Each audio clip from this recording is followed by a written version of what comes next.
alternar todas aqueles fatores que foram colocados na pesquisa inicialmente que eu coloquei aí, né? Então, o negacionismo científico talvez seja o pior de todos. E fora isso, existe vamos dizer assim, esse negacionismo científico, até a gente estava conversando, Léo, a respeito disso, não sei se você lembra, esse negacionismo científico, ele é feito usando a própria ciência como negação, que é puramente um absurdo. Você vai usar a ciência para negar a ciência, né? Eu dei quando tu falou, Léo, que dessa entrada, aquela questão dos grupos de terraplanistas, né?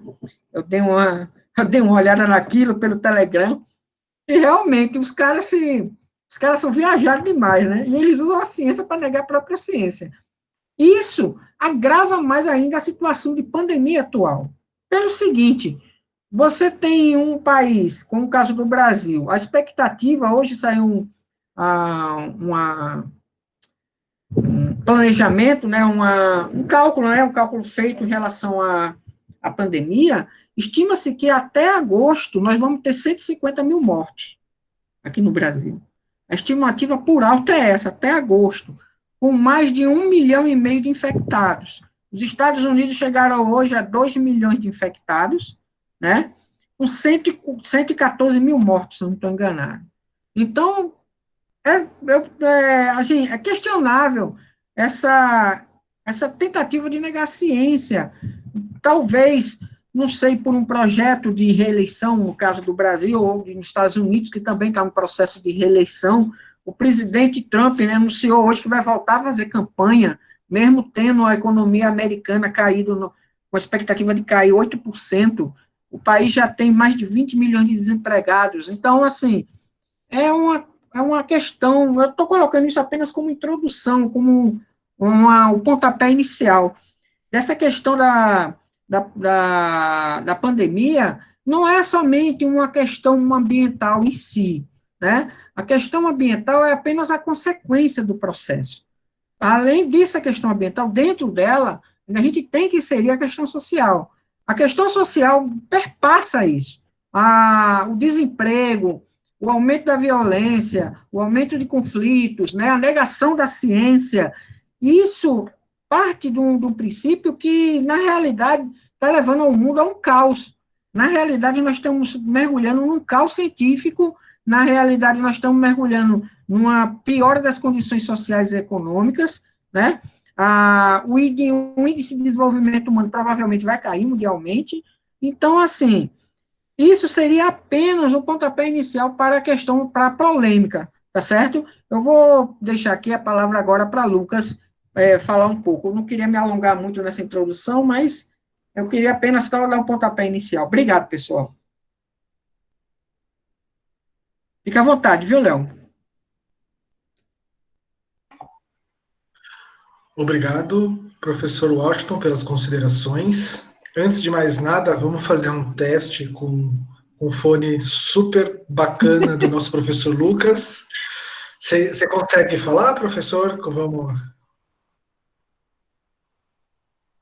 Continuo não te ouvindo, professor Lucas. Agora você está ouvindo, ok? Agora estou ouvindo. Também estou ouvindo que você não saia tranquilamente. da estratosfera com esse fone. Não, agora acredito que agora está resolvido. Tá certo. Então, apresentando novamente o professor Lucas, que acabou de chegar na sala por problema técnico do som dele.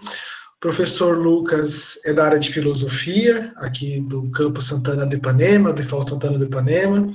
Ele é mestre em filosofia pela UFAL e doutor em educação também pela UFAL. Então, eu passo a palavra para você, e aí eu combinei aqui com os integrantes da sala que se eles tivessem alguma questão, eles escreveriam primeiro no chat, e aí após as intervenções eu passaria para vocês. Tá certo? Aí se tiver tempo hábil, a gente pode abrir o microfone para que mais pessoas falem. Então a palavra está com você, Lucas. Então, no caso, a minha palavra começa agora ou são considerações iniciais? Ou todo começa discurso? Agora. Pode começar agora. Tá bom, então. Bom, a minha proposta é uma proposta que não vai por um viés estatístico para pensar o problema ambiental consequentemente, a própria pandemia, mas dentro de uma perspectiva epistemológica, sobretudo. Então, a minha ideia é tomar a história do pensamento para conceber a relação de homem e natureza, e como essa relação foi modificada dentro do que eu vou propor aqui a partir de alguns autores, e, consequentemente, apresentar aquilo que o tema traz, que é a ideia da natureza que grita. Então, a metáfora da natureza que grita, evidentemente, a gente sabe que o ato de gritar é um ato do ser humano, né? Podemos afirmar com bastante razoabilidade que apenas o ser humano grita, dado o fato que ele é o único que tem consciência do grito. Então, isso suscitou uma pergunta para mim, que é justamente o que é essa natureza que grita. Essa natureza que grita, ela pressupõe, sobretudo, o grito humano. Então, para a gente conceber uma ideia de natureza, dentro de uma lógica metafórica que ela grita, a gente precisa romper com aquilo que a cultura ocidental concebeu sobre o que é o homem, sobre o que é a natureza. No final, a minha proposta, eu já estou aqui apontando o resultado esperado dessa reflexão, é afirmar que não há uma distinção entre homem e natureza. Eu vou tentar mostrar como isso se desenvolveu ao longo do pensamento ocidental, que essa é uma ideia equivocada, inclusive do ponto de vista da razão, do ponto de vista da ordem lógica, ou do ponto de vista também, para alguns autores, da sociabilidade. Então, fica aí essa provocação inicial, e eu vou tentar mostrar como é que se desenvolveu esses conceitos acerca do homem e da natureza, e por que a natureza, de fato, grita, mesmo sem ela ter atributos humanos. Pois bem, quando a gente olha assim para a história do pensamento, a gente percebe que em um dado momento da história, nós temos o desenvolvimento do conhecimento racional. Esse conhecimento racional, ele tem uma geografia, ou seja, ele acontece na Grécia, basicamente meados do século VI a.C. Então, ele tem uma datificação. Esse conhecimento sistemático, racional, nós conhecemos, é o conhecimento filosófico.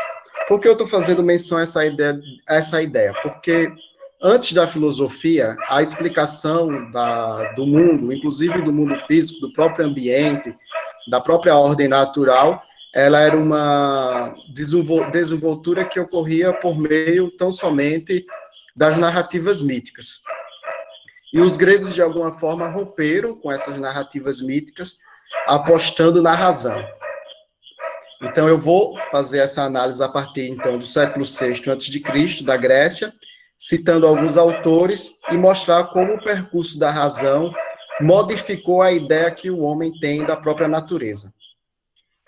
Bom, quando a gente olha para a relação do homem e natureza, e, consequentemente, do homem e o ambiente, nós temos, de uma primeira acepção, a acepção, como eu falei agora há pouco, a acepção mítica, ou seja, é a ideia de que os fenômenos da natureza eles estão articulados com o humor dos deuses. Isso aparece em todas as mitologias. É tão provável que quando, por exemplo, nós tomamos a mitologia grega, mas não apenas a grega, a mitologia escandinava, a mitologia maia, a mitologia asteca, a mitologia inca, né? Todas as mitologias mesoamericanas, enfim, não importa, elas seguem um curso comum, que é relacionar a divindade com fenômenos da natureza. Não é à toa que Zeus ele estabelece a harmonia diante do processo que ocorreu do caos à harmonia, né, quando os deuses olimpianos eles se revoltam, se rebelam contra os titãs, e nessa rebelião surge a harmonia. Zeus representa os céus, Poseidon representa o mar, de modo que cada divindade representa um elemento natural, um ambiente natural, uma condição natural. Lá na Grécia, então, inclusive na região do interior da Grécia, na Jônia, atual Turquia, um agricultor, né, que é o Tales de Mileto, na região de Mileto, né, mais interiorânea ainda do que a própria Jônia, ele começa a observar as estrelas e constata que o que determina a origem, e os gregos chamavam isso de arqué, a origem do cosmo é justamente a água. Então, Tales de Mileto faz uma viagem ao Egito e ele fica surpreendido pelo fato de perceber que existia vida às margens do Rio Nilo. E ele constata, então, que a água é o princípio fundante, ou seja, a água, vejam, isso é uma teoria antiga, ela se apresenta no século VI a.C., de um autor que não escreveu nenhum livro, ele tem apenas alguns fragmentos. O que nós sabemos de Tales de Mileto é que o que outros autores comentaram, sobretudo Aristóteles, mas Tales de Mileto é justamente o autor que vai afirmar o seguinte: a água, ela é o elemento que origina, é o elemento que sustenta e encerra o cosmos. Então você tem uma credibilidade na água que se aproxima da razão. Então percebam que o pensamento racional, ele nasce com um problema ambiental, na sua primeira reflexão. Né? E o Tales, a gente sabe cientificamente que 70% do corpo humano adulto é composto por água, a gente sabe que a água tem uma relação com a vitalidade. Embora essa ideia do Tales de Mileto seja uma ideia trivial, ela é uma ideia revolucionária do ponto de vista grego, porque ela é um rompimento com aquilo que era estabelecido a partir dos discursos mitológicos. O professor Washington falava agora há pouco sobre a pseudociência. Me parece que um dos conflitos do pensamento humano é justamente o conflito entre o mito e a razão. E assim como ocorreu no século VI, antes de Cristo, hoje a gente vive o conflito da razão contra o mito, literalmente contra o mito. Aquele que se afirma como mito, que é conclamado pela sociedade como mito. Então, é um tanto absurdo imaginarmos a ideia, por exemplo, de que temos que dizer que a Terra ela é esférica. Né? Inclusive, teve uma imagem que ficou muito marcante nos protestos de domingo passado, que foi uma Kombi que dizia a Terra é redonda. Então, a gente chegou a tal ponto, em termos de pseudociência, que a gente precisa afirmar o óbvio, dizer que a Terra é redonda. Não há nenhuma justificativa teórica, embora eles se apropriem da ciência, como diz o professor Washington, para criticar a própria ciência, mas não se apresenta nenhuma estrutura com racionalidade razoável para se defender isso. Mas voltando então, o Tales de Mileto ele dá início a essa aventura pelo pensamento, e a partir dele vão surgindo outros filósofos que vão apontar outros elementos da natureza para pensar a origem do cosmos. Observem que da origem do cosmos nós vamos ter a ideia de harmonia. A harmonia tem uma ideia de ética, que você tem uma palavra ética, mas cosmos, você tem a palavra cosmética. Então, cosmética é aquilo que harmoniza. Você tem na mitologia ainda, por exemplo, a ideia de Via Láctea. Via, no latim, é caminho, láctea é leite, é referente a Deus Atenas, que estava amamentando seu filho, deixou de amamentar, e aí surgiu um caminho de leite, né? Espirrou leite do peito da deusa e surgiu a Via Láctea. Uma parte da nomenclatura da ciência moderna se deve a elementos que estavam presentes na mitologia grega e que se relacionavam com o próprio cosmos. Essa relação com o cosmos mostra claramente a ideia que nós humanos temos com o ambiente que vivemos, o ambiente que nos escreve, o ambiente que também nos circunscreve. Então, indagar sobre o mundo que nós vivemos, o ambiente que nós estamos inseridos, é uma pergunta fundamental de todas as culturas humanas. Embora esse seja um problema antigo, mas se a gente tomar alguns autores assim recente, Pierre Vernant ou Heidegger, o Heidegger chega a afirmar em uma obra que é Esquecer Filosofia, que as nossas perguntas continuam sendo a pergunta dos gregos. E os gregos já colocavam essa pergunta da relação do homem com o ambiente que ele vive. Então, o primeiro momento, assim, do pensamento filosófico ocorre nessa relação do homem com a natureza, do homem com o ambiente, na tentativa de dar uma explicação de Gênese. E um segundo momento, nós temos o que os autores chamam de guinada antropológica. Essa guinada antropológica é um deslocamento do problema da natureza para o problema do homem, que vai aparecer claramente na filosofia de Sócrates, dita por Platão, no conceito de gnosis galton, que é o conhece-te a ti mesmo. Bom, Platão eu quero estabelecer aqui uma atenção mais atenuante. Platão é o autor, ele é um autor muito importante, mas ele é o autor que vai duplicar o mundo. O que é que significa isso? Platão vai conceber que o mundo ele é dividido em duas instâncias. A instância do suprassensível, do inteligível, e a instância do sensível. Então, o mundo, ele é matéria, ao passo que ele é substância metafísica, há uma duplicação. Dessa duplicação, nós vamos ter o conceito de corpo e de alma. Quando nós temos a ideia de conceito de corpo e de alma, Platão vai afirmar, isso aparece de forma muito categórica nos seus principais diálogos, como a República, por exemplo, o Fedro, que fica muito claro, essa dualidade. Se o homem é corpo e alma, o mundo é coisa, objeto, e ao passo que é objeto, ele é ideia e é teoria. Logo, o mundo físico, a realidade ambiental, ela é uma cópia das ideias perfeitas. Então, Platão desenvolveu essa ideia, evidentemente, nesse período nós não temos grandes problemas ambientais, mas nós temos a estrutura de uma teoria que vai influenciar todo o ordem do pensamento ocidental. E isso é importante por quê?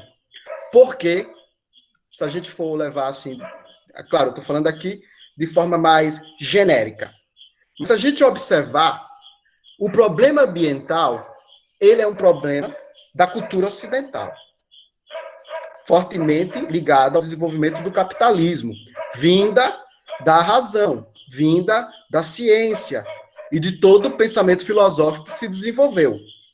Então, somente a nossa cultura ocidental, capitalista, cristã, é que tem problemas ligados ao meio ambiente.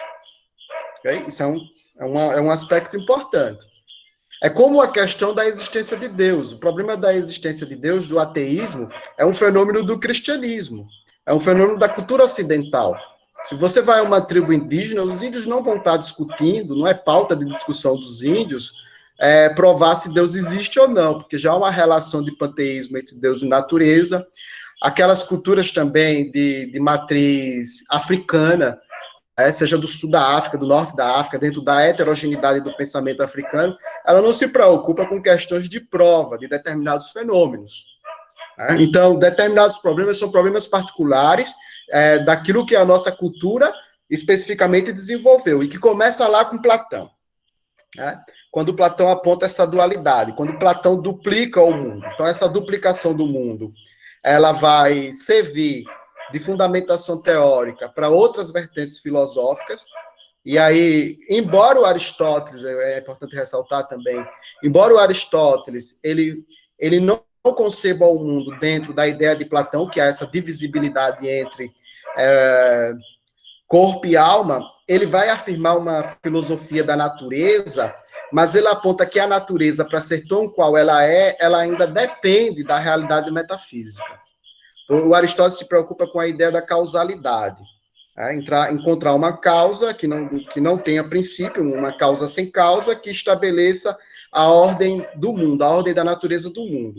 Então, o que é que o Aristóteles faz? Ele olha para o ambiente e percebe que no ambiente, ele vai afirmar isso, o livro 2 da Política, há seres que obedecem e há seres que mandam.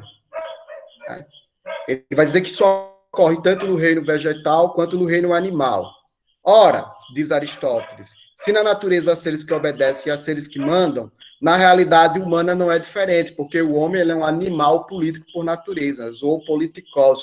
O homem é um animal político por natureza. E aí ele vai colocar toda uma problemática em relação à mulher, vai dizer que a mulher ela é um acidente da matéria perfeita, que é um homem, então isso é uma outra dualidade também, a dualidade de homem e mulher, a dualidade do macho e da fêmea. Então, Aristóteles faz isso de forma científica, no sentido de que ele era biólogo, ele estudava botânica, então ele vai também ser responsável por certa dualidade, que vai aos poucos construindo a cultura ocidental. Em seguida, no desenvolvimento dessa cultura ocidental, nós temos, e aqui eu estou falando da cultura ocidental especificamente europeia, já nesse momento, deixando a Grécia, a região indo-europeia, e indo mais para a própria Europa, nós vamos ter no advento do cristianismo um filósofo medieval, o Agostinho de Hipona, que ele vai se apropriar da ideia do Platão para justificar o pensamento cristão. Quando Agostinho justifica esse pensamento cristão, aí ele tem toda uma estrutura de sentido e de significado para afirmar a cosmovisão cristã.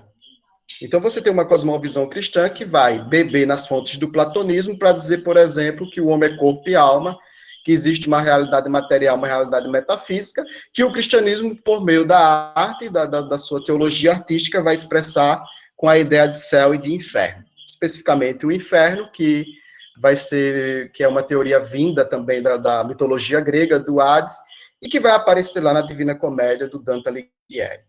Então, a gente passou basicamente toda a história da razão, lembrando que esses discursos não são discursos falaciosos, no sentido de que não estão comprometidos com a razão, muito pelo contrário, são discursos que estão comprometidos com a razão.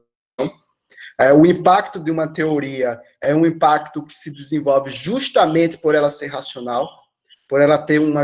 Racional não significa que ela seja ética, eu quero deixar isso muito claro. Não significa que ela seja ética, que ela seguir por um espírito axiológico, não. Mas toda a cultura ocidental, então, se desenvolveu nessa ideia de duplicação. A ideia de que é uma dualidade.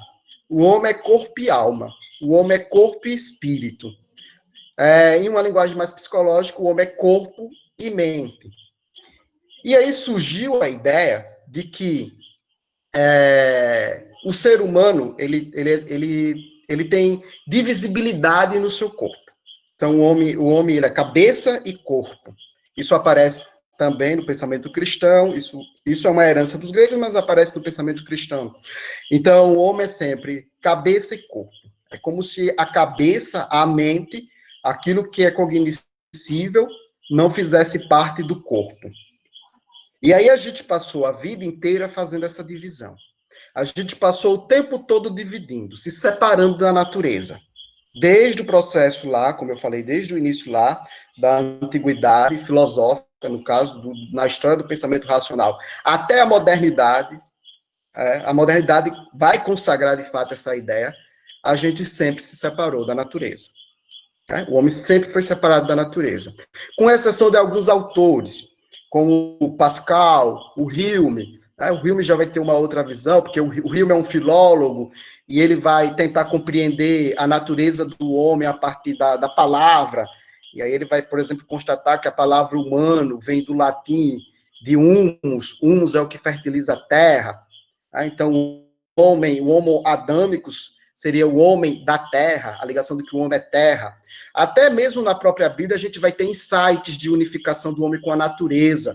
Quando, por exemplo, a Bíblia tem afirmações que diz o seguinte: do pó viestes e ao pó voltará. Então, a ideia é que nós estamos unidos com a natureza. Isso vai aparecer também em várias performances filosóficas. Mas, no geral, a gente duplicou o mundo, a gente viveu dentro dessa perspectiva de dualidade, até que ela chegou na modernidade.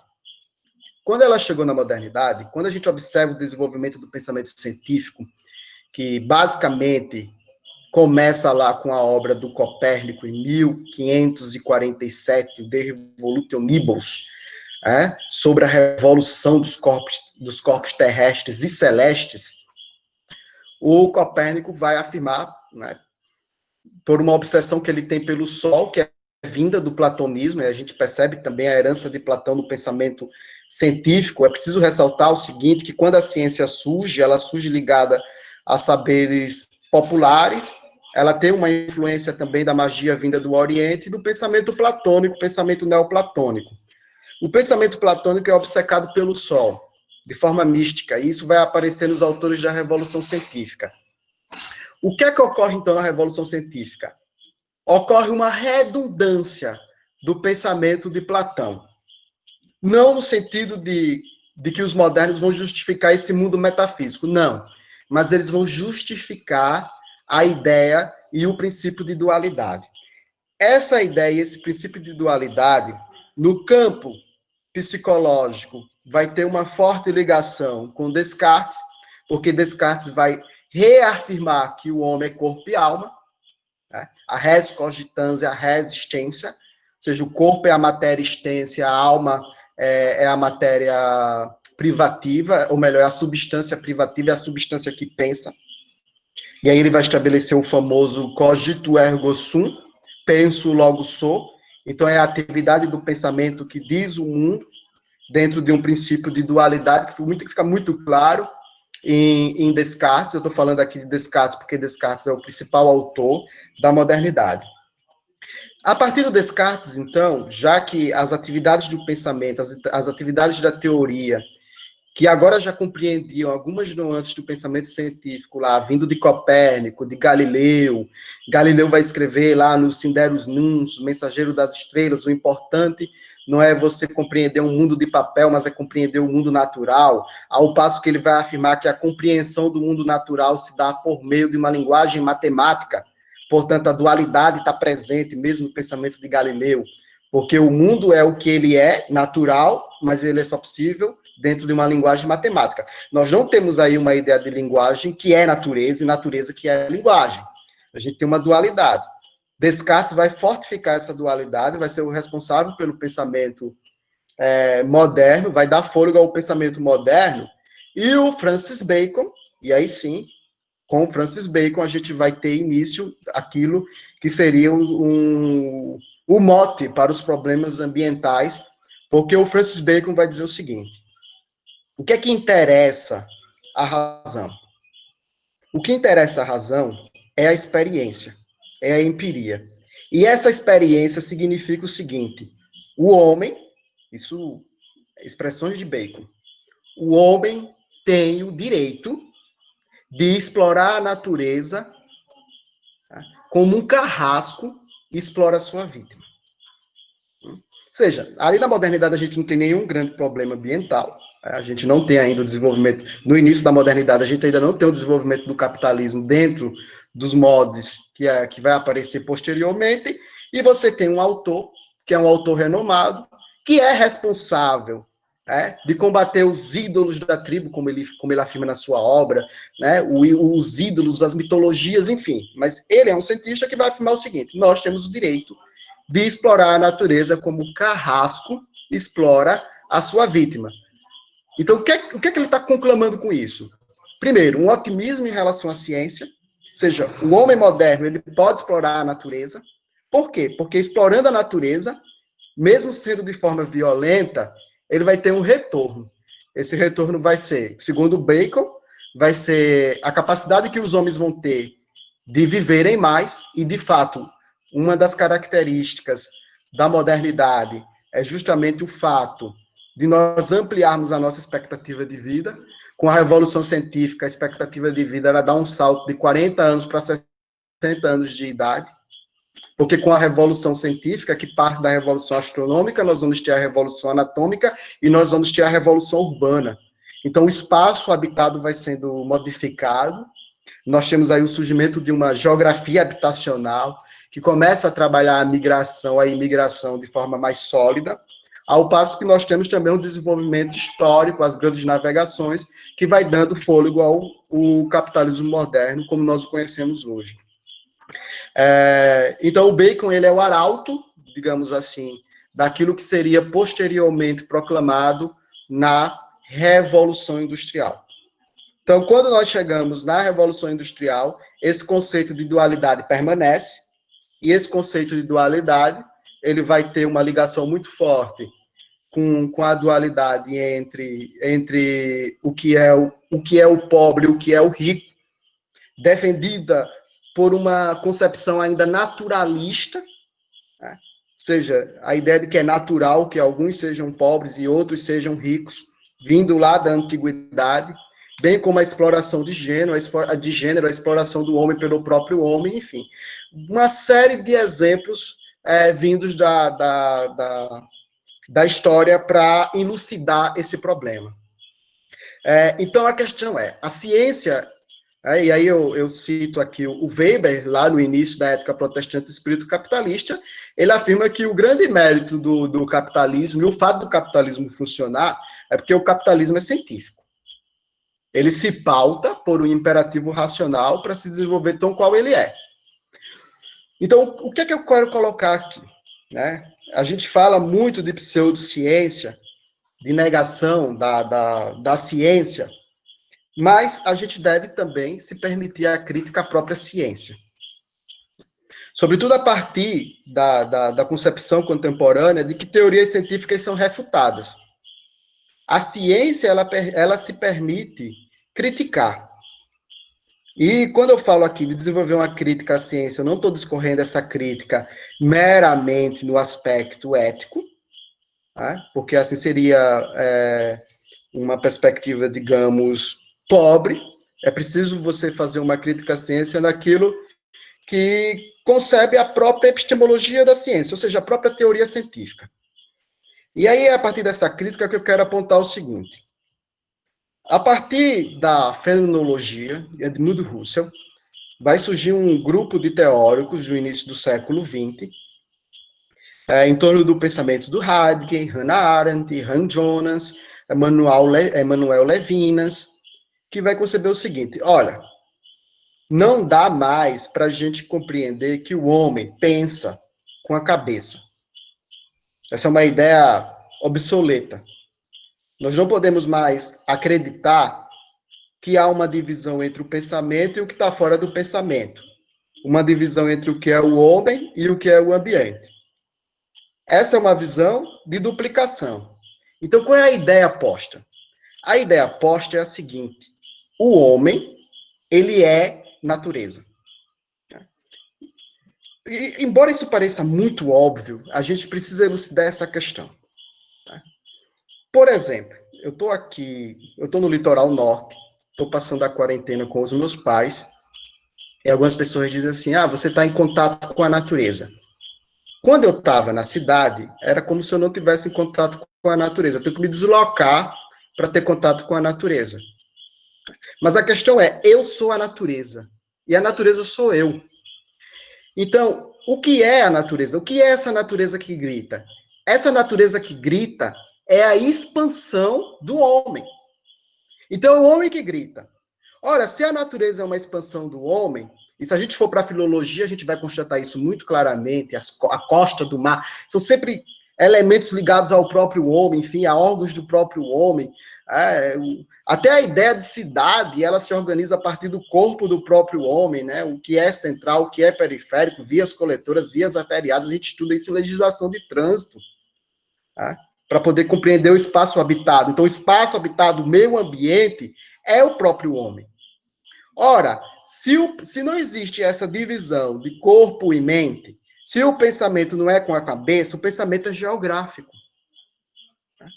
O pensamento é geográfico. Eu vou até o pensamento. Eu penso com o mundo. E esse pensar com o mundo implica o quê? Considerar todos os entes que são humanos e não humanos. O que são os entes não humanos? Justamente os animais, os minerais, os vegetais, os vírus, certo? Os seres que ainda vão ser descobertos, entes que ainda vão ser descobertos, minerais que vão ser descobertos ainda, animais que ainda vão existir, humanos que ainda vão existir. Portanto, se nós, seres humanos, dependemos de todos esses entes, mesmo de uma estrutura de mercado, a gente depende desses entes, vem uma questão fundamental que esses autores contemporâneos vão nos colocar. Esses entes precisam de direitos. Então, o direito dos entes não humanos, certo? É um direito humano. É um direito humano. Então, a gente precisa ampliar os horizontes da razão, né, para tentar pensar que o problema ambiental e o problema da natureza é um problema que está para além dessa visão dicotômica, ou seja, dessa dualidade. Portanto, né, é muito bem colocado o tema da palestra de hoje, a natureza que grita. O que é a natureza que grita? Somos nós que estamos gritando. A gente sabe, o professor Washington pode falar sobre isso, comentar com mais precisão, de que a destruição do meio ambiente, vou aqui citar, por exemplo, a Mata Atlântica, ela gera um problema em série que afeta o abastecimento de água, por exemplo. Há estudos sobre isso, como a própria degradação da floresta amazônica. Então, vejam, atacar o meio ambiente é atacar a si próprio. Então, em termos quando nós temos o discurso que aparece estabelecido de que devemos flexibilizar as leis ambientais, isso não faz o menor sentido do ponto de vista ético, do ponto de vista axiológico. Não há flexibilização das leis ambientais, porque nós dependemos dos entes. Então, qual é o objetivo da ciência nesse aspecto? O objetivo da ciência é que ela seja capaz, né, de gerar no espírito humano que ela, enquanto ciência, só é possível porque ela está relacionada à natureza. Porque o que é a ciência se não a atividade do pensamento humano? Tá? O que é a ciência se não a atividade do pensamento humano? Uma das coisas que eu tenho dito, e eu explico novamente, embora a gente seja essa totalidade, porque tudo isso somos nós mesmos, e aí a gente pensa a Terra de forma unificada, os seres que estão unidos de alguma forma, interligados, a distinção, e essa é apenas a distinção que existe, a única que existe, é que nós somos os seres conscientes da Terra. Somos os seres conscientes. Nós somos a parte consciente da Terra. E como parte consciente da Terra, sobretudo aqueles que são técnicos, tá? No caso, os técnicos que discutem questões ambientais, tá? Geólogos, aqueles da geografia, meteorologia, esses técnicos, engenheiros, arquitetos, todos eles, os técnicos, têm um compromisso extremamente importante com o ambiente. Por quê? Porque imaginem que a Terra seja uma grande nave e quem está conduzindo essa nave somos todos nós, mas quem está lá na mesa de controle são os técnicos. Os outros, que somos nós, especificamente aqueles que pensam o mundo, que pautam pela reflexão humanista, que é a reflexão que nós estamos colocando aqui, temos a capacidade de fazer o prognóstico. E eu quero encerrar com essa questão. Nós temos a capacidade de fazer o prognóstico, fazer o diagnóstico da realidade. E a realidade que nós estamos vivendo, o prognóstico dessa realidade, como o professor Washington falou agora há pouco, é o prognóstico sombrio. Lamentavelmente, é o prognóstico sombrio. Então, o que é que nos resta, eticamente falando? A probidade intelectual. Não é uma questão, discutir o meio ambiente e a desigualdade social nesse período de pandemia não é uma questão de escolha partidária. Não é uma questão da minha liberdade no sentido de o que eu posso fazer e pensar e estabelecer o real da forma tão qual eu quero. Nós não temos esse direito. Porque o que está em jogo é a nossa existência. É a existência humana na Terra, dos próprios homens e dos entes não humanos. A gente sabe, há estudos que comprovam que se não houver uma reversão em relação aos problemas ambientais, possivelmente nós teremos um problema muito maior do que uma pandemia. Há estudos que comprovam isso aí, né? O professor Washington pode comentar também, que é da área. Então, é uma questão de compromisso humano. Compromisso humano. É aquela ética lá que aparece no pensamento de Kant. Você deve agir pelo outro, pelo simples fato do outro ser humano.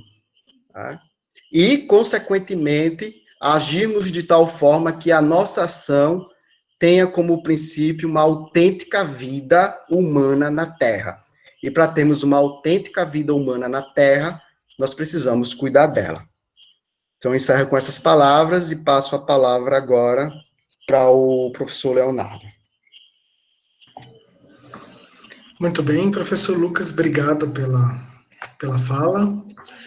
Antes de passar a pergunta que nós temos aqui para o professor Washington, eu queria lembrar a todas e a todos que nessa sexta-feira começou um curso de formação política e cidadã, também promovida pelo Coletivo de Humanas do IFAL Santana do Ipanema, também liderado pelo professor Levi, que também está nessa mesa, está nesse encontro, nessa sala virtual, E para aqueles e aquelas que quiserem se inscrever no curso, eu vou colocar o link aqui no chat. Estou fazendo isso nesse exato momento. Nesse link tem mais informações sobre ele, a grade horária. Eu, particularmente, darei uma aula nele na próxima próxima sexta-feira, dia 18, dia 19. Estou cansado, estou um pouco atrapalhado aqui, mas é na próxima sexta-feira, dia 19.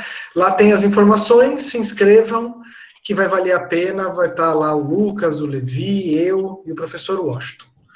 Bom, Washington, a gente tem uma pergunta aqui para você, e se na volta ainda ninguém fizer nenhum tipo de intervenção para o Lucas, eu tenho uma pergunta para ele. Gostaria de aproveitar esse belíssimo fone de ouvido e ouvir um pouco mais. A pessoa querida, Fabiana, professora brilhante de Olho d'Água das Flores, fez uma intervenção aqui perguntando a questão do negacionismo científico, querendo saber que se isso é um argumento favorável para afrouxar a quarentena, e se a quarentena for afrouxada, como é que fica a questão do número de infectados? Bom, posso responder, Léo? Pode responder, por favor. Veja bem, a questão da quarentena, eu ouvi a pergunta aqui na hora que ela colocou, é o seguinte: justamente o negacionismo científico parte, essa questão da afrouxamento da quarentena faz parte disso. Tá? Quando nós vemos, por exemplo, a questão de insistir em antecipar, veja bem, a Itália, vamos dar um exemplo, a Itália e a Espanha só fizeram afrouxamento da quarentena depois que a curva começou a cair, estabilizar e cair, certo? E nós não chegamos nem a esse ponto, e já estamos discutindo isso.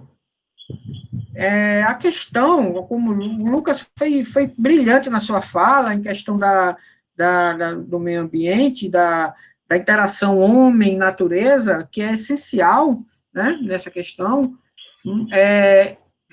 Quarentena, o negacionismo que existia no início da pandemia, ele ainda prevalece. Tá? O Trump, no início, nos Estados Unidos, veio dizer que o vírus era um vírus democrata, que não causaria esse estrago todo. E quando ele acordou, né, os Estados Unidos já tinham mais de 50 mil infectados. Então, na realidade, faz parte sim. Existe um estudo da Universidade de Oxford, saiu há pouco tempo, acho que tem umas 3 semanas, se eu não me engano, um estudo, uma previsão da Universidade de Oxford, dizendo que no Brasil, no caso do Brasil, 10%, pelo menos 10% das mortes que estão acontecendo na pandemia são consequência da negação do governo na questão pandêmica. Ou seja, de querer insistir de voltar na quarentena, esses deslizes, esses desafios que o presidente faz de aparecer sem máscara, essa questão toda. Pelo menos 10% das mortes. Isso quer dizer o quê? Que pelo menos 4 mil pessoas, das 40 mil vítimas que já tem, né, foram consequências diretas da intervenção do presidente, né? E, complementando o professor Lucas, eu me lembrei agora de algo, quando o professor Lucas falou da questão de Francis Bacon, né, que a natureza era tratada como um carrasco, eu voltaria até mais e iria para Gênesis, onde é afirmado lá que o Deus daria todo o poder ao homem sobre qualquer criatura da terra, né? Talvez isso também seja consequência da questão ambiental. E também, assim, vindo para a geografia, a gente só vai ter, na realidade, uma preocupação ambiental de fato, né, seguindo a linha do professor Lucas, a gente só começa a ter uma preocupação de fato a partir do século XIX. Né? No século XVIII, a gente tem, no século XVIII, a criação dos primeiros parques nacionais, foram criados 2 parques nacionais, um na China na atual Mongólia, que era o Império Chinês, e outro nas ilhas de Trinidad e Tobago, mas essa preocupação só surge por questões econômicas. Na realidade, a questão ambiental, ela vem, no caso, pela questão econômica. Os primeiros tratados ambientais que foram assinados pela humanidade moderna, que é no século XIX, no início do século XX, tá? Foram por questões de prevenção, porque uma determinada espécie poderia desaparecer e aí ter um problema econômico. Então, para prevenir aquela espécie da exploração nacional, fazer uma exploração mais racional. No caso, por exemplo, da Convenção Internacional de Caças à Baleia, né, que foi assinada nos anos 40, foi o caso do Tratado Antártico, assinado nos anos 50, né? Então, essa preocupação ambiental, ela só surge por uma questão econômica, que depois, a partir dos anos 70, a partir dos anos 80, prevalece a ideia de que, como o Lucas falou, que a humanidade, não falo nem o homem, mas a humanidade e o meio ambiente é um ser vivo único. Essa ideia só vem a partir dos anos, na prática, a partir do final dos anos 60 e anos 70. Tem um livro que foi fundamental para a questão ambiental, que é muito conhecido, acho que o professor Lucas deve conhecer, que é de Raquel Carlson, Silent Springs, Primavera Silenciosa. Esse livro foi lançado em 1968, 1962, desculpa. Esse livro foi fundamental, porque, a partir daí, ele previa que o homem, ele dizia que o homem é um ente dentro dessa questão do meio ambiente, como o próprio professor Lucas se referiu, e que foi fundamental, porque foi a partir dele que começaram a surgir as primeiras reivindicações ambientais, e foi a partir desse livro que, por exemplo, o DDT foi banido como inseticida, né? Antes se produzia o DDT, que é altamente cancerígeno, e ele foi banido a partir dos estudos desse livro. Então, a questão ambiental, ela só se torna mais, de fato, prática de governo a partir do século XX, de meados do século XX para cá. Apesar que no século XIX a gente tem práticas ambientais, mas com apenas a perspectiva de preservar a atividade econômica. Tá? Por exemplo, a primeira legislação ambiental do mundo foi a legislação da cidade de Nápoles, na Itália. Né? Isso em meados do século XVIII, para a preservação da caça real.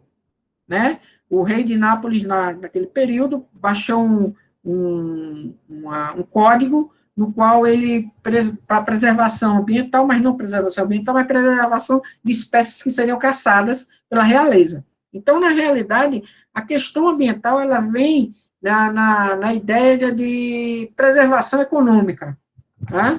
E a questão ambiental, a questão de ente, como o próprio professor Lucas falou, que foi excelente sua fala, Lucas, parabéns, foi muito na questão a partir dos anos 50 para cá, né? Que a gente começa a ter uma visão independente, tá? A questão do capitalismo, né? Como aquele sistema econômico que participa e degrada o meio ambiente também, né? Existe essa degradação acelerada, principalmente a partir dos anos 50, com a recuperação da Europa. A partir da Segunda Guerra Mundial, isso se acelera, por causa da recuperação, porque o que acontece? Nos anos 50, começa a surgir um dilema entre aqueles países, né, que participaram da Segunda Guerra e precisavam se recuperar mais rapidamente da questão da destruição do pós-guerra, e, ao mesmo tempo, os países ditos subdesenvolvidos também queriam buscar o seu progresso econômico. E aí começa a surgir o dilema de crescimento econômico, né, de crescimento a qualquer custo. E isso começa a se acelerar a partir dos anos 50. Esse crescimento a qualquer custo, né, começando a vir a conta agora. Então, a questão dessa aceleração do crescimento, buscada principalmente pelos países em desenvolvimento, né, a partir dos anos 50, após a Segunda Guerra Mundial, acelerou ainda mais a degradação ambiental. certo? Existe muito aquela ideia ideológica de que não, a ideia de que os países desenvolvidos se industrializaram, e a partir de que, como eles tiveram se industrializado, se industrializaram, nós temos também o direito de se industrializar. Só que o problema é que a gente está querendo se industrializar da mesma forma que eles querem se industrializar. E aí há uma degradação ainda maior do meio ambiente. Tá certo? Muito obrigado. Valeu, Lucas. Adorei sua apresentação. Valeu mesmo. Obrigado pelas considerações, professor Washington. Então, eu gostaria de fazer um breve comentário e fazer uma colocação para o professor Lucas. Primeiro, dizer que na minha videoconferência, que foi a primeira da série no dia 21 de maio, eu, para um dos eixos de argumentação, que eu estava querendo falar um pouco da nossa classe média branca, de que ela, de uma certa forma, ela tem um adestramento escolar, e que, para eu entender um pouco a mentalidade dela, eu estou pesquisando grupos terraplanistas no Facebook, né? E uma das consequências que eu estou observando é que são todas pessoas muito bem escolarizadas, com curso superior, e que eles usam um certo repertório científico para negar a própria ciência, né? Isso que eu falei lá, porque eles têm uma certa racionalidade do cálculo da física. É claro que a demonstração, ela fica puramente abstrata, porque ela não é baseada na realidade, né? Então, foi isso que eu estava falando lá. E observando a sua fala, Lucas, eu achei interessante, porque quando você vou chamar de história das mentalidades do Ocidente, você chega numa crítica que a antropologia tem feito à cultura ocidental desde os anos 80, né, que pensar que uma das consequências da nossa racionalidade de exploração ambiental e do homem pelo outro homem tem a ver com uma divisão fundamental da nossa mentalidade do Ocidente, que é a relação totalmente separada entre cultura e natureza, né? Porque quando a gente observa os povos amazônicos, principalmente, eles têm uma outra relação de se pensar a si mesmo e a sua relação com o meio, né? Eles se entendem que estabelecem relações sociais com os animais, com os minerais e com os vegetais, né? Isso é um pouco que você falou, e é por isso que eles têm uma relação não predatória com o meio, porque afinal de contas, matar uma árvore é matar um ente que você estabelece relações com eles, né? E eu estou falando tudo isso porque quando a gente fala na relação entre cultura e natureza, ela foi fundamental para fundar a ciência, como o próprio você falou, né? E essa necessidade que a gente tem que estabelecer uma crítica da ciência, ela esbarra no próprio reconhecimento que existe um movimento de negacionismo, né? Então é como se a gente estivesse pisando em ovos. A gente tem, então, por um lado, um movimento que nega a ciência para negar a realidade. E aí também eu falei lá na minha videoconferência que essa utilização da ciência ela é dogmática, né? Pensar a ciência como uma certeza e uma visão de mundo, e que uma epistemologia pós-segunda guerra da ciência, ela pensa a ciência não mais como uma verdade absoluta sobre a realidade, mas como um saber constituído que precisa ser demonstrado, e por isso que há refutação. Então, dentro desse caldeirão todo que eu estou tentando apontar para você como texto, né, como é que a gente pode pensar essa crítica da ciência se de alguma forma também nós estamos inseridos nelas, né?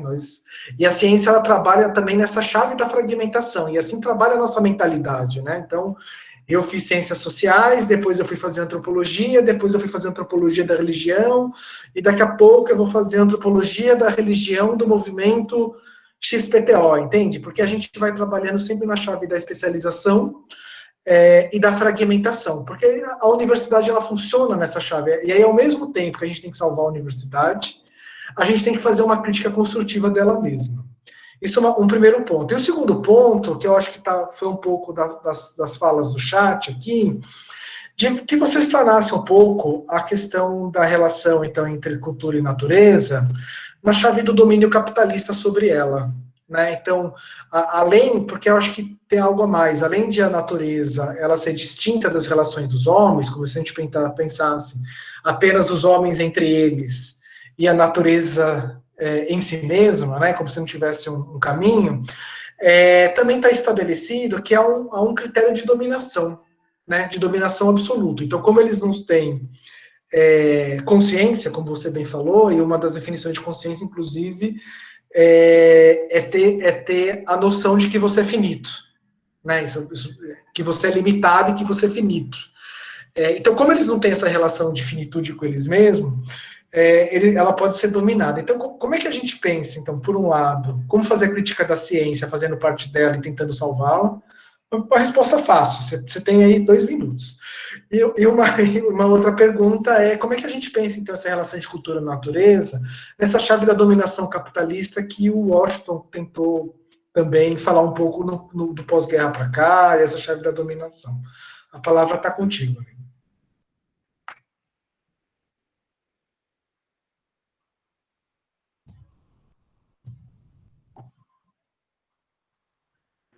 Tá sem som, viu? Pronto, o som voltou. Eu quero agradecer ao professor Washington pelas palavras aí, o Léo, que está conduzido tão bem, o professor Levi, os demais. Também quero me desculpar pelos problemas técnicos no início. Eu acabei entrando na teoria e nem pedi desculpas. Bom, professor Léo, vamos primeiramente à questão da ciência. O quão é delicado criticar a ciência. Bom, eu penso que a primeira crítica à ciência que a gente deve fazer, ela deve ter em vista a seguinte: uma das questões humanas, a partir da epistemologia, e aí a epistemologia antecede a própria ciência, é a obsessão humana de encontrar a verdade. Quando a gente olha para a história do pensamento teórico, todas as teorias, seja qual for a área, todas elas querem apontar um critério para a verdade.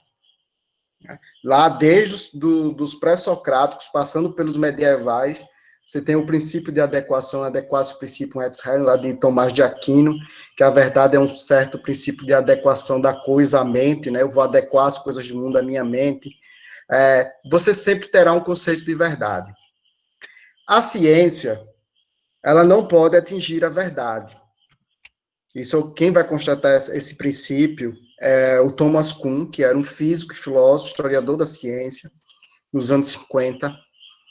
Ele vai afirmar que a pretensão da ciência, na sua essência, não é a verdade. Por quê? Porque as teorias científicas, elas sofrem uma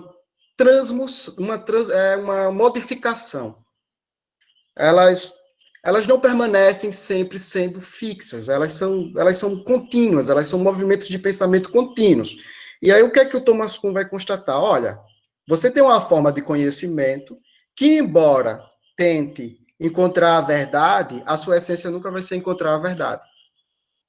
O Heidegger, em um texto que é metafísica, ele vai dar um exemplo assim, é até trivial, mas bem didático, ele afirma o seguinte: olha, a matemática ela não pode calcular o infinito.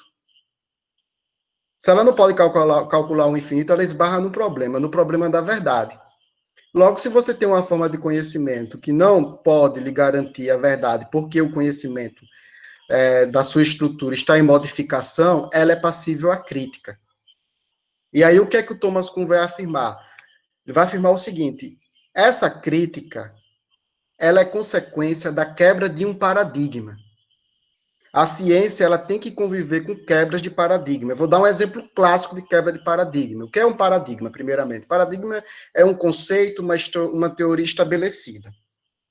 A teoria geocêntrica, antes de Copérnico, ela tem uma fundamentação lógica lá, baseada em Ptolomeu, baseada em Aristóteles, baseada nos filósofos medievais. Eles tinham os cálculos exatos para fazer a dimensão da Terra. Isso era uma teoria que era considerada verdadeira. Mas com a intervenção da ciência, por meio do experimento, sobretudo, eu cito Galileu, mais uma vez, o mensageiro das estrelas, Sidérios Núncios, quando ele fala do telescópio. Ele aponta o telescópio para o céu e ele comprova o heliocentrismo de Copérnico. E aí você tem uma quebra de paradigma. De uma teoria que outrora era a verdade, ela deixa de ser a verdade e ela é substituída por uma outra teoria. A grande questão é que todas as vezes que há uma quebra de paradigma científico, a gente quebra também o homem. Tem uma quebra antropológica. Quando o Copérnico desloca a Terra do centro do universo e coloca o Sol, ele desloca também o homem. Então, essa crítica à ciência, evidentemente, ela não é um negacionismo da ciência, porque ela não perde o compromisso com a razão. O imperativo da razão é o compromisso que nós temos com a ciência. Agora, não dá para a gente afirmar que a ciência, porque não é da natureza da ciência, se assim o fosse, não seria ciência, ela vai encontrar a resposta definitiva para os problemas humanos. Se porventura ela encontrar, imaginem aí, professor Léo, os demais, se a ciência, em um dado momento da sua história, ela tornar o homem eterno. Se nós nos tornarmos eternos, por meio da técnica, a gente vai inviabilizar a nossa condição humana. Como você falou agora há pouco, Léo, nós somos humanos porque nós somos entes finitos. A nossa existência se pauta pela finitude. A morte é o horizonte da nossa perspectiva enquanto humano. Tá? Então, se a gente estabelece uma teoria absoluta por meio da técnica, eu estou falando aqui, evidentemente, de suposições, onde o homem não morra mais, a gente não vai ter mais ciência, não vai ter mais condição humana, a gente vai estar fora da temporalidade, a gente vai estar fora do espaço, a gente não tem como se definir. Então, a gente deve acordar com o princípio de que há um limite para o desenvolvimento científico. Esse limite é o salto ético para pensar a ciência, como o professor Levi tem colocado em vários momentos, várias discussões.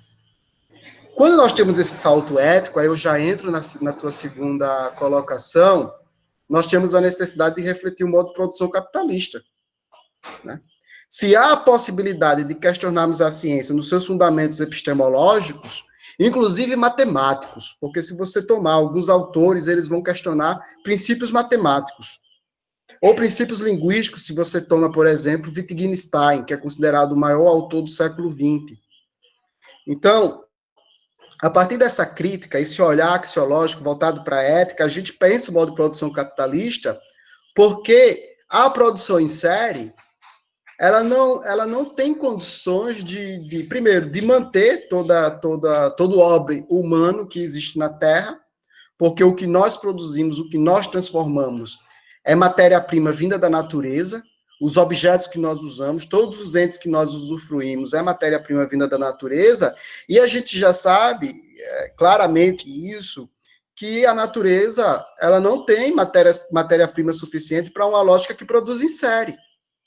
E aí nós temos um problema de linguagem muito claro, que vejam, no modo de produção capitalista, os entes, eles perdem o valor de utilidade para ter valor de troca. Então, eu tenho que trocar meu carro todos os anos. E quando você sai da lógica da trocabilidade, você vai para a lógica da marca. Então, você não compra apenas o objeto pela utilidade, você compra pela marca. E há uma renovação desses objetos. Então, o carro que eu tenho, a importância dele não é a locomoção, mas o valor de troca que ele tem. O celular que eu tenho, ele já é destinado ao fracasso. Assim que as coisas nascem, no modo de produção capitalista, elas padecem. Né? Por mais que você tenha um iPhone, enfim, de última geração, hoje, amanhã tem outro no mercado. E em eras de pandemia, o mercado está discutindo a produção em série. Ele não está se reinventando, pelo menos falando em termos do capitalismo internacional, ele não está se reinventando para pensar uma nova produção em série. Não, ele está tentando estabelecer meios para que a produção de série volte, mesmo na era pandêmica. O que é assustador especificamente no caso do Brasil, em relação ao modo de produção capitalista? Como o professor Washington falou, a pseudociência, a negação da razão, e a gente está tomando, do ponto de vista sanitário, o pior método de combate a uma pandemia, que é você deixar que a população fique a Deus dará, para uma parte ser contaminada, ter imunidade, uma outra parte morrer, o nível de letalidade da doença é de 6%, a gente sabe que essa parte é a parte mais vulnerável. Isso é consequência de uma lógica capitalista, uma lógica que separa. Então, é a lógica da velhofobia, né? O medo da velhice. Se a gente pega um boletim falando sobre a quantidade de pessoas que morreram, faça uma experiência, entra no site da Gazeta de Alagoas e vai lá olhar quem foram as pessoas que morreram. Você tem dizendo quem foi a pessoa que morreu, a idade e os problemas que ela tinha, se ela era diabética, se ela tinha problema de coração, se ela era hipertensa. Tá? Então, você tem a morte que é justificada. A morte que se torna, como eu já falei para vocês, Levi e Léo, em outros momentos, a banalidade. Então, há uma transferência dessa lógica capitalista para nossas relações sociais, que se a gente não tivesse esse olhar ético, eu falo aqui de um olhar ético dentro de uma deontologia comprometida com a razão, comprometida com a própria ciência, nós estamos condenados ao fracasso.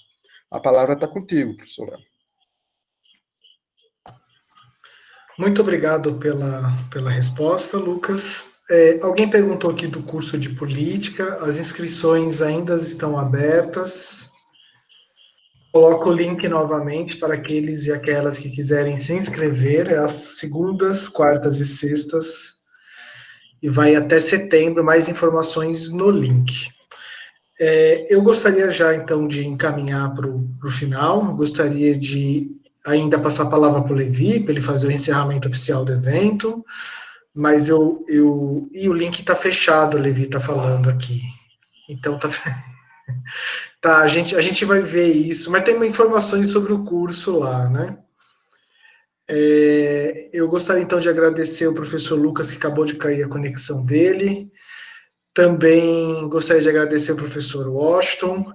Para mim é um grande privilégio fazer parte desse coletivo de humanas. Primeiro porque eu aprendo bastante com eles, com os meus colegas. Eu acho que tem uma troca muito frutífera de informações e conteúdo.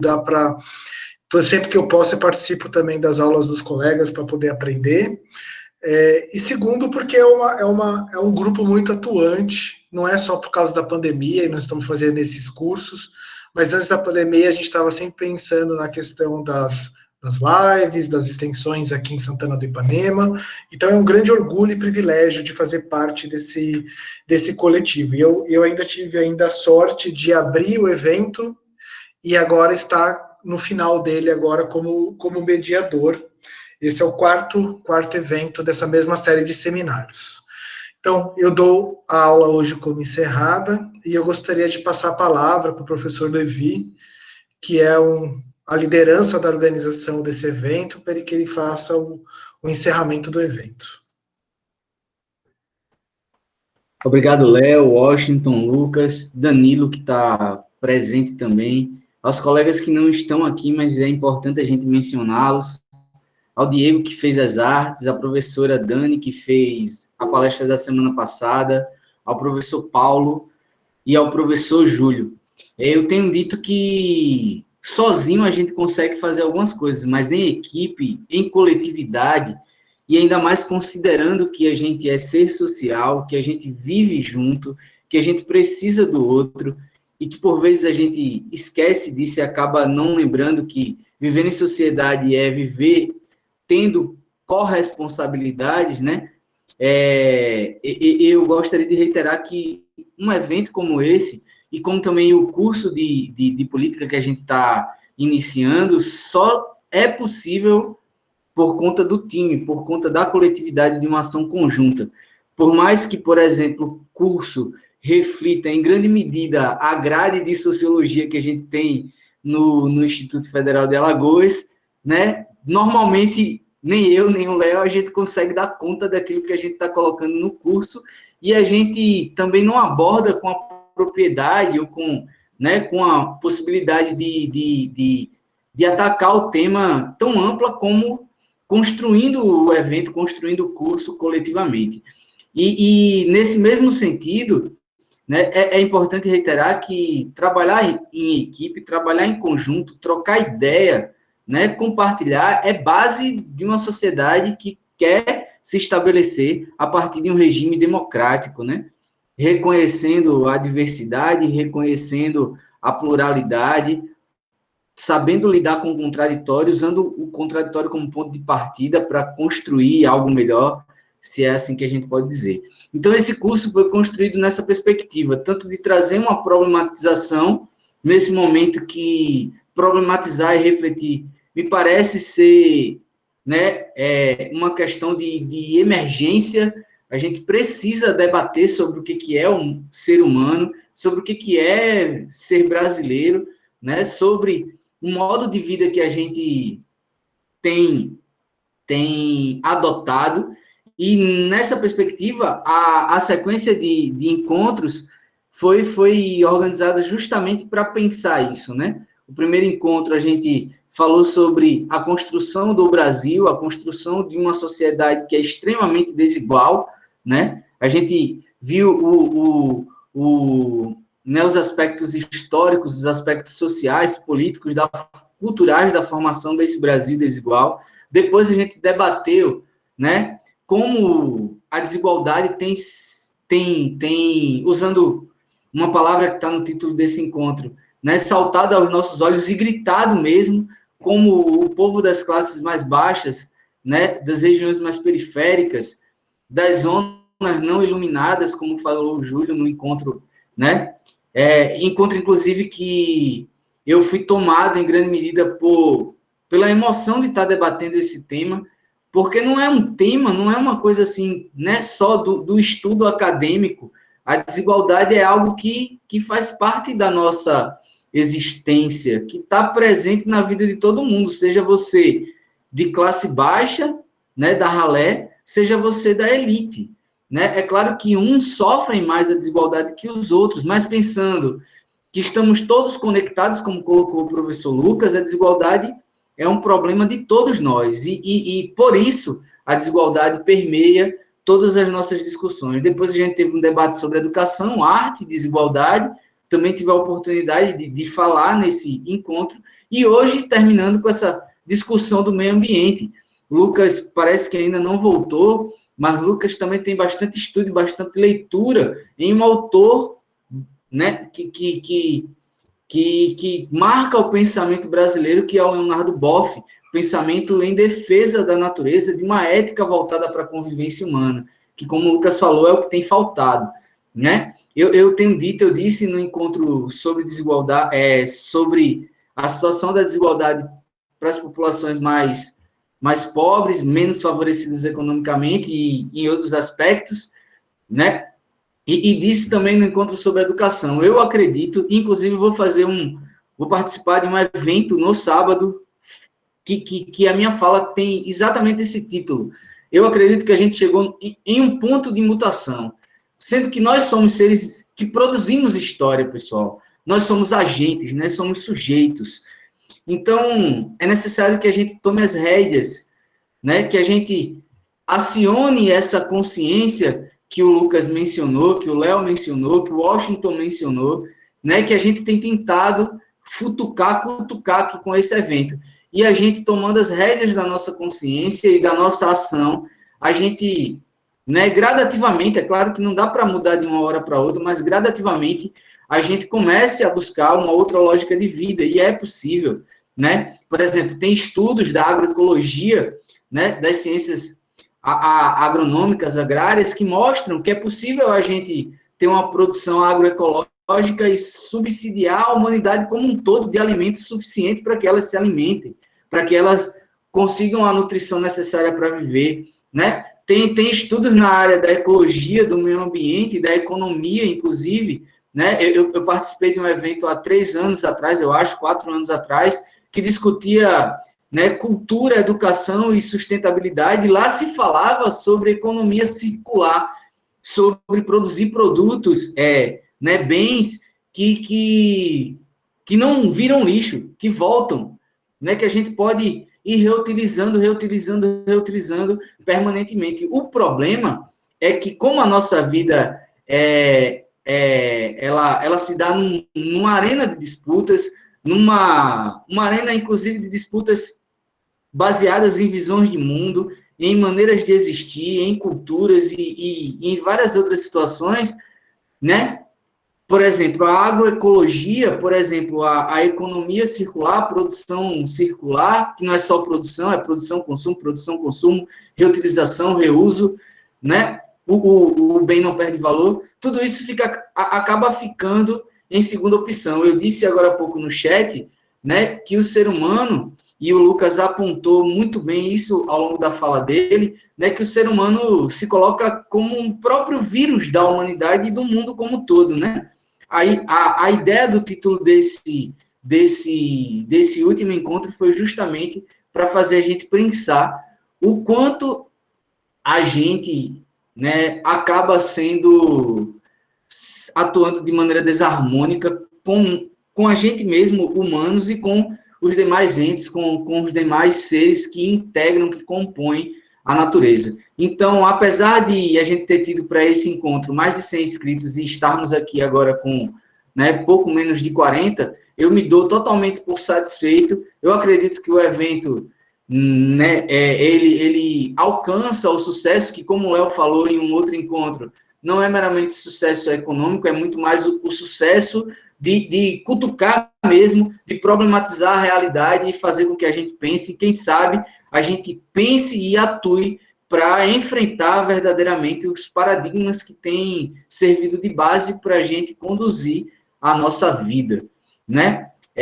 Então, eu agradeço a todas e a todos que hoje, num feriado, mas é um feriado atípico também, é um feriado que não tem festa, é um feriado para ficar em casa. Espero que aqueles que podem ficar em casa continuem ficando em casa por mais tempo, porque a gente não atingiu o ponto da curva, né, da pandemia, que ela começa a descer, pelo contrário, ela ainda está subindo, e eu espero que a gente, através de atuação política, de debate nas redes sociais, e parece que tem sido inevitável a gente ir para a rua também lutar, que a gente consiga sensibilizar os nossos governantes e estimulá-los a fazer com que mais pessoas possam ficar em casa, né? Eu venho dizendo nas minhas redes sociais, disse também nos encontros passados, que a gente já vive há bastante tempo, não de agora, um estado de exceção. Não de exceção somente por conta das liberdades individuais, mas por conta dos direitos sociais, né? Muita gente não tem os direitos que são aqueles direitos no ideário do que é humano, ideário que se pauta na modernidade, no pensamento iluminista do que é humano, mas é ainda o que está em voga, né? Muita gente não tem os direitos, a dignidade garantida. E que tipo de ser humano é esse, né? Então, esse evento, em grande medida, se fez para pensar tudo isso. Então, muito obrigado, pessoal. Eu só gostaria de informar vocês que, né, o Léo falou que as inscrições no site lá do curso de política estão abertas. O que acontece? Não estão abertas mais porque a gente tinha 230 vagas e a gente teve, né, mais de 200 inscritos e acabou o prazo. Mas quem tiver interesse, eu vou colocar lá na página que o Léo colocou aí, em destaque, o e-mail para contato, o WhatsApp, porque, né, a gente vai tentando encaixar, sempre há desistências e a gente vai possibilitando mais pessoas acessarem ao conhecimento, às informações, aos debates que a gente tem conduzido. A gente tem sempre desenvolvido debates, o professor Lucas está fazendo live todo dia da semana, eu, professor Léo, professor Lucas, professor Júlio, a gente tem feito live também. O IFAL Campo Santana do Ipanema tem um núcleo de estudos relacionados à cultura afro-brasileira, né, que é o NEABI. E aí, o que acontece, também tem produzido muito material, muito conteúdo nas redes sociais. Então, quem quiser, acompanha a gente e se mantém conectado com a gente. Até a próxima quinta-feira, né? Eu garanto que vocês receberão um e-mail lá dizendo que vocês já podem pegar no site ou já o e-mail direto com o certificado de vocês. Tá certo? Então, muito obrigado a todas e a todos, aos parceiros e parceiras que possibilitaram esse evento, ao professor Sebastião aqui, ó, ilustre companheiro do campus IFAL Santana do Ipanema, é um exemplo também de servidor público, daquele que se coloca, né, atuando para o bem comum. É por conta de figuras como ele, como o Léo, como o Lucas, como o Washington, que a gente se motiva, né? Que a gente organiza eventos como esse, que a gente atua. Então, muito obrigado a todos. Vou passar a palavra para o Léo e para os demais colegas que quiserem fazer as considerações finais, e eu me dou por satisfeito. É com você, Léo, Washington, Lucas, e muito obrigado, pessoal. Obrigado mesmo. Os professores querem rapidamente fazer as considerações finais ou podemos ir para o encerramento? Eu quero falar rapidamente. Também. Fale, Lucas. Passarei primeiro a palavra para o professor Lucas, depois o Washington faz suas considerações. A palavra está com você, Lucas. Bom, eu quero agradecer ao professor Levi, professor Léo, professor Washington, professor Júlio, o professor Diego, o professor Sebastião, os idealizadores da proposta, por ter feito o convite, por estar participando desse momento junto com vocês.